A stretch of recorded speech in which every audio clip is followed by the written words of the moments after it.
I never thought my engagement would end before it began, but looking back, the signs were there from the very first moment Oliver got down on one knee. My name is Harper, and this is the story of how my perfect fairy tale turned into a revenge plot worthy of a soap opera. The proposal happened during what was supposed to be a casual family dinner at the Hayes mansion. I should have known something was up when Victoria, Oliver's mother, insisted I wear the pearl necklace she'd thoughtfully sent over that morning. It felt like a collar, but I put it on anyway.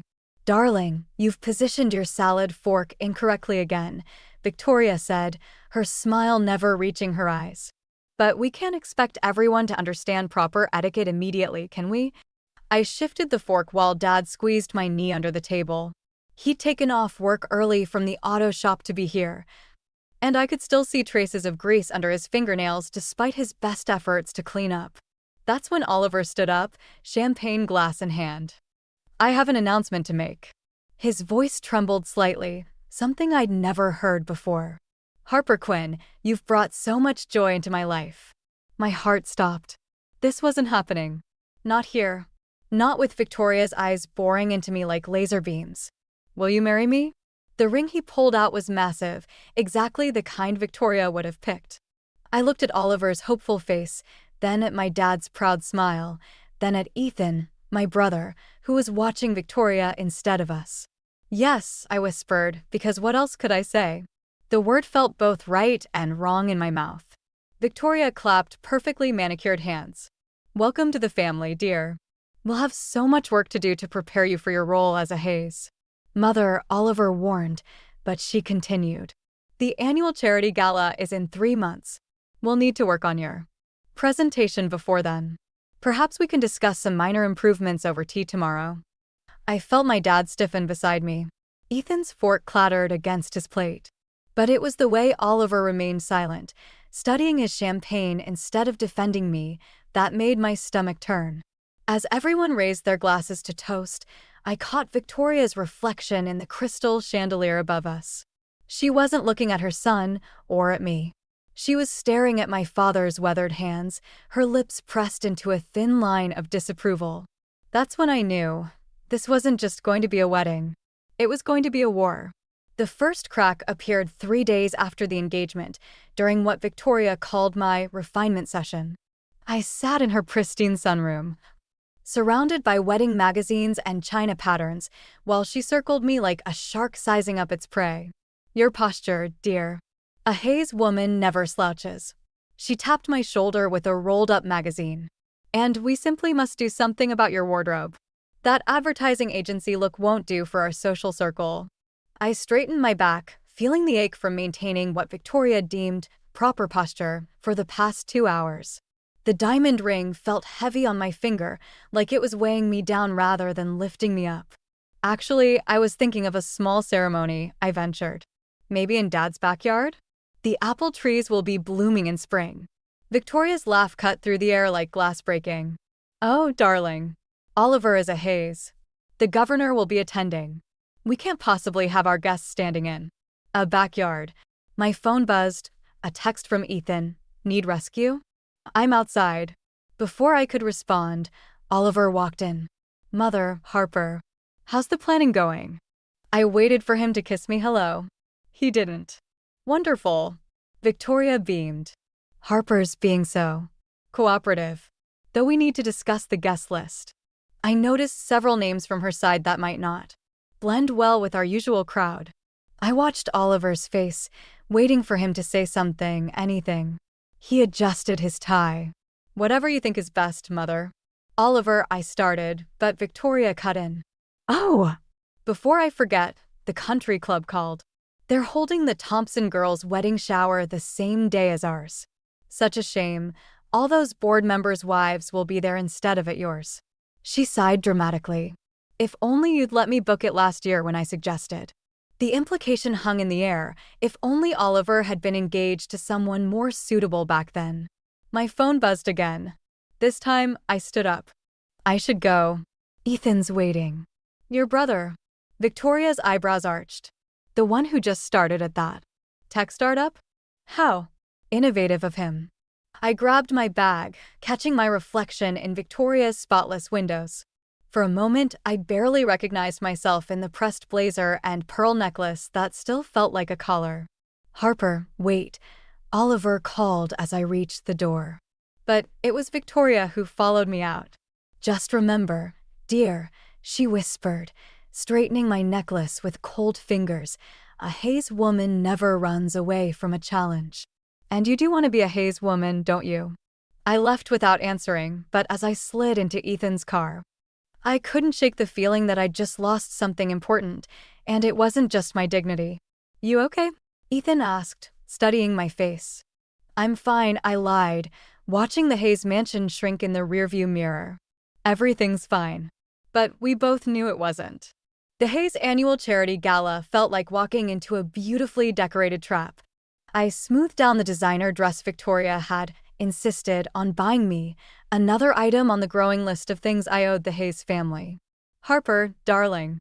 Margaret Whitmore, one of Victoria's closest friends, air-kissed my cheeks. "Such a surprise to see you here." We all thought Oliver would bring Charlotte Pierce tonight. They were practically engaged last summer, weren't they? The champagne flute nearly slipped from my hand. "I'm sorry, what?" "Oh!" Margaret's eyes widened with fake concern. "You didn't know? Charlotte's family has been friends with the Hayes for generations. Such a shame about their timing. She was in Europe when Oliver met you." I scanned the room for Oliver, finding him deep in conversation with his mother and a stunning blonde who kept touching his arm. The blonde caught my eye and smiled, the kind of smile that held secrets. "That's her, isn't it?" I asked, already knowing the answer. "Charlotte just returned last week," Margaret continued, her voice dripping with false sympathy. "Victoria must be thrilled. She spent years planning their match." My phone buzzed. A text from Ethan. "Need intel on someone named Charlotte Pierce?" I excused myself, heading for the powder room, but voices from Victoria's private study made me pause. "Be reasonable, Oliver." Victoria's voice carried through the crack in the door. "Charlotte's father sits on the board. This merger could secure your future at the firm." "Mother, I'm engaged to Harper." "An engagement can be broken." God knows this wouldn't be the first time a Hayes man had to make a practical choice over an emotional one. Silence.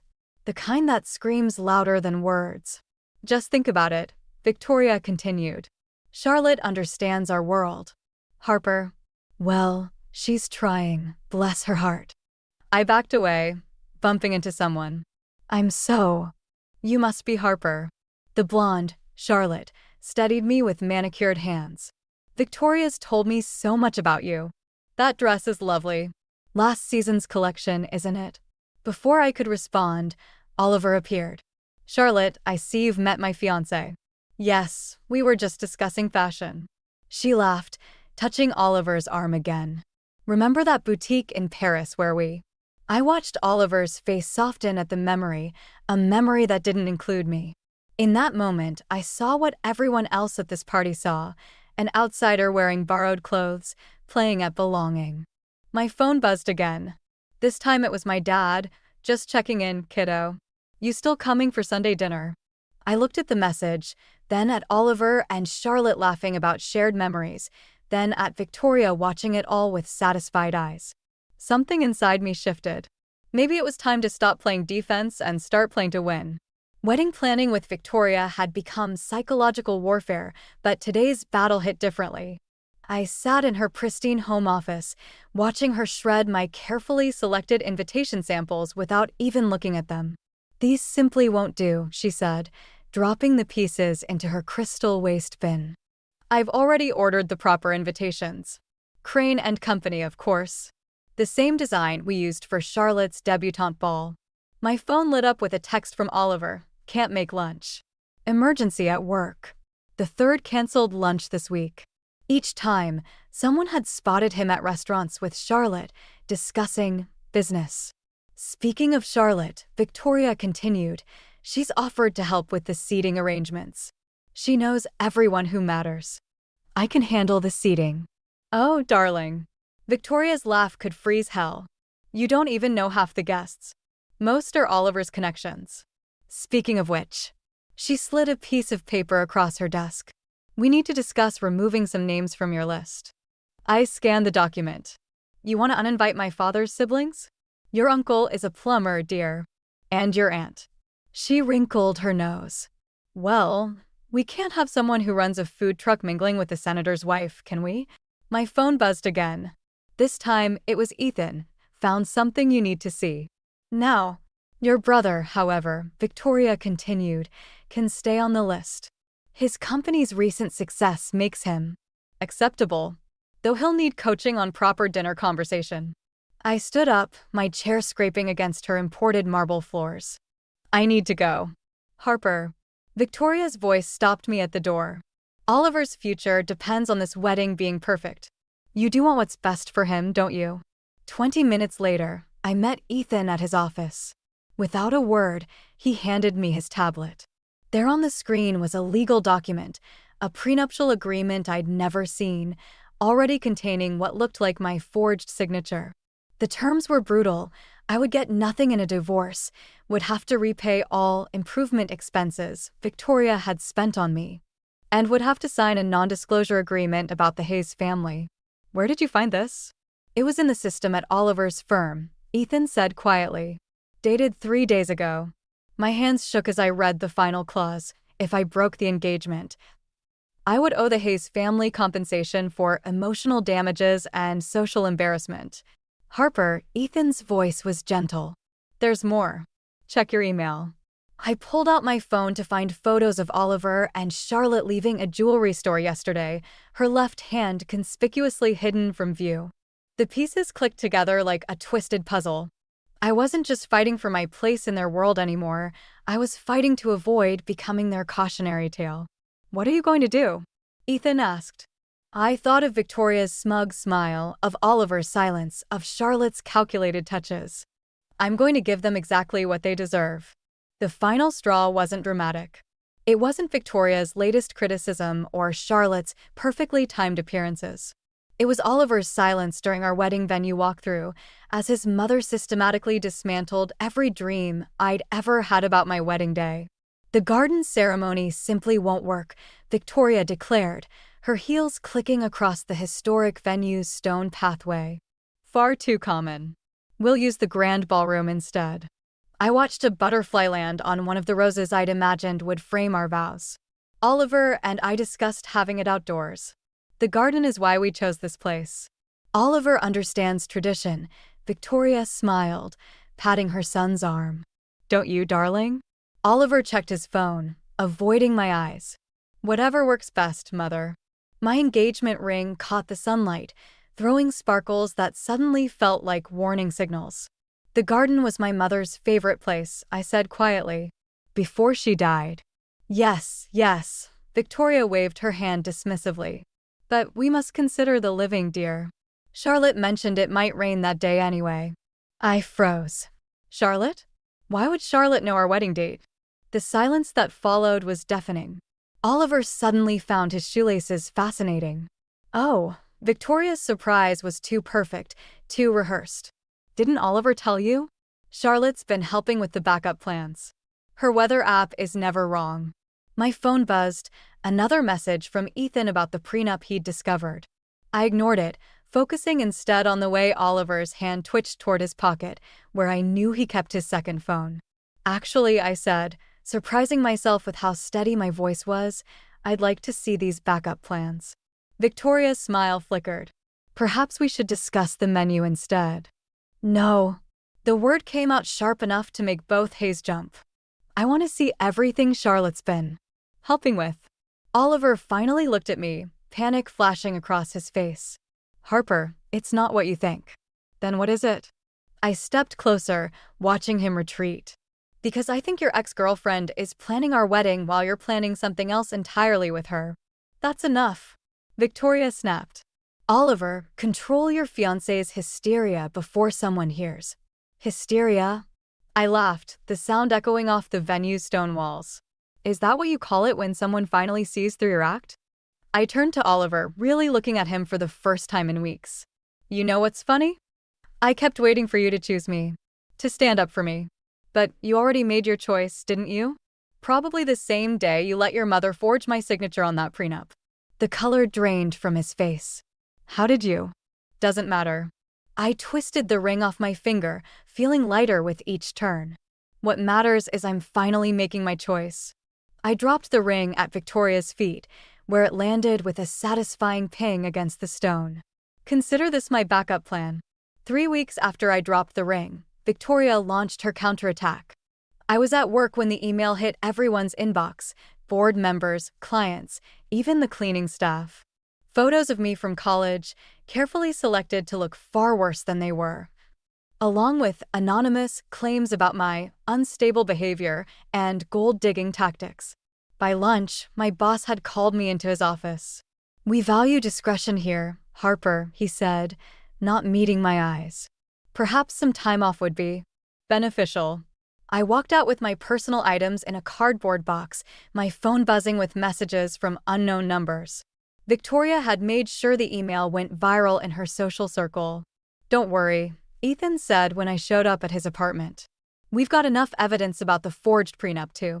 They're claiming I knew about it. I cut him off. That I agreed to it during a dinner party. They have witnesses, Ethan. All those people who watched me try to fit into their world? They're all backing Victoria's story." My phone lit up with a text from Oliver. "Mother's willing to make this go away if you sign the NDA. Please, Harper. For both our sakes." Another message followed, from Charlotte. "You should have known your place." I threw my phone across the room, watching it crack against Ethan's expensive art piece, the one he'd bought to celebrate his startup's success. Now his investors were getting nervous too, thanks to his connection to the Quinn scandal. "Dad called," Ethan said quietly. "The auto shop's losing customers. Someone's been spreading rumors about him overcharging the Hayes family for years." The weight of it all hit me at once. Victoria wasn't just trying to hurt me, she was systematically destroying everything and everyone I loved. My phone rang again, an unknown number. When I answered, Victoria's voice was silk smooth. "I warned you about challenging a Hayes, dear. Did you really think you could walk away without consequences? Sign the papers, admit publicly that you manipulated Oliver, and this ends. And if I don't? Then I hope your father has a backup plan for retirement. And Ethan, such a shame about those investors pulling out. All because his sister couldn't accept her limitations." After she hung up, I stood at Ethan's window, watching the city lights blur through my tears. Everything I'd worked for, everything my family had built, Victoria was burning it all down with a smile. "Harper," Ethan's voice was gentle. "Whatever you're thinking. I'm thinking it's time to stop playing defense." I wiped my eyes, something cold and determined settling in my chest. If Victoria wants to destroy everything I love, maybe it's time I return the favor. How? I turned to face him, feeling nothing but ice in my veins. By giving her exactly what she fears most, a real scandal. The Hayes annual charity gala became my battleground. I walked in wearing the same dress from my first disastrous evening there, but this time, I wasn't trying to fit in. I was there to burn it all down. Victoria spotted me first, her champagne glass freezing halfway to her lips. "Security," she hissed, but I was already moving through the crowd. "Ladies and gentlemen," I called out, my voice carrying across the marble floor. "I believe I owe you all an apology." The room hushed. Oliver appeared at the edge of the crowd, Charlotte clinging to his arm. "Perfect. You see, I've been terribly dishonest," I continued, watching Victoria's face pale. "I did sign that prenup. I signed lots of things, actually. Like the checks Victoria wrote to cover up Oliver's gambling debts. Or the documents hiding Hayes Industries' creative accounting from the IRS." Victoria lunged forward. "She's lying." "Am I?" I pulled out my phone. Ethan's quite good with computers. Amazing what you can find in private servers. "Would anyone like to see?" "That's enough." A new voice cut through the tension. Richard Hayes, Oliver's father, emerged from his study. "Victoria, my office." "Now." "Richard, she's obviously." "Now." His voice could have frozen fire. "And Oliver? Bring Charlotte. We need to discuss her role in all this." As Victoria passed me, her perfect mask cracked. "You have no idea what you've done." "Actually," Richard said, "she's done exactly what I hoped she would." The room went silent again. Richard turned to me, his eyes tired but kind. I've spent 20 years watching Victoria destroy people to protect our family's image. When Oliver brought you home, I saw someone strong enough to finally break the cycle. Dad? Oliver's voice cracked. Your mother needs help, son. Professional help. I've enabled her behavior too long, and it's hurt too many people. He looked at me. I'm sorry, Harper. For all of it. Victoria's carefully constructed world crumbled in real time. Her social circle backed away, phones already buzzing with new gossip. Charlotte disappeared into the crowd. Oliver just stood there, looking lost. The documents, Victoria whispered. You'll destroy your own family. No, I said quietly. I already sent everything to Richard last week. What happens next is his choice. I turned to leave, then paused. Oh, and Victoria? My father's auto shop just got a very generous contract from Hayes Industries. Funny how things work out. As I walked away, I heard Richard say, Victoria, it's time we discuss divorce. I stepped into the cool night air where Ethan waited with our father. You okay? Dad asked, pulling me into a hug that smelled of motor oil and home. Yeah, I said, watching the Hayes Mansion's lights flicker behind us. I think I finally am.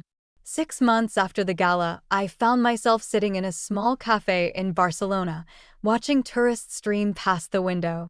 Ethan had insisted I use his startup bonus to travel, claiming I'd earned a victory lap around Europe. My phone buzzed with a news alert. Hayes Industries announces new CEO following Richard Hayes' retirement. The photo showed Oliver in a suit, looking more like his father than his mother. The article mentioned his recent community outreach initiatives and therapy advocacy programs. I closed the alert just as a familiar figure slid into the seat across from me.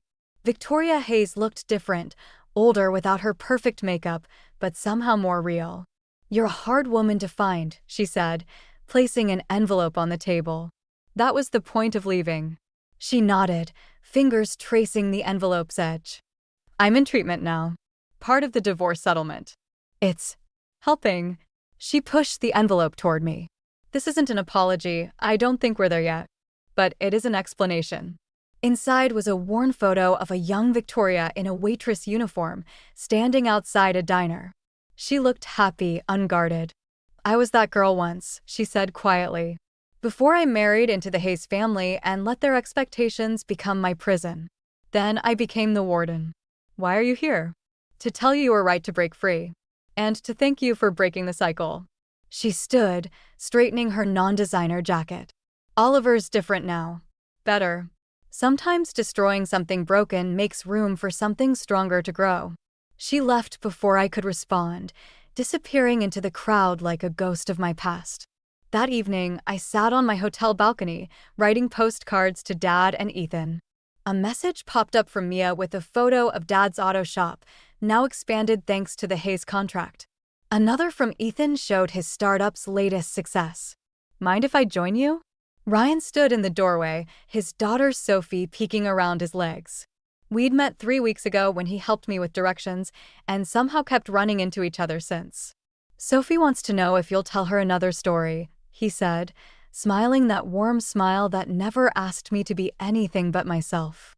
I looked at Victoria's photo one last time before tucking it away. Actually, I have a pretty good one about a girl who thought she wanted a fairy tale, but found something better instead. How does it end? Sophie asked, climbing into my lap. I watched the Barcelona sunset paint the sky in colors no Hayes mansion could match, feeling the weight of my past finally lift. It ends with her writing her own story, I said, hugging Sophie close. And this time, she gets to choose every word.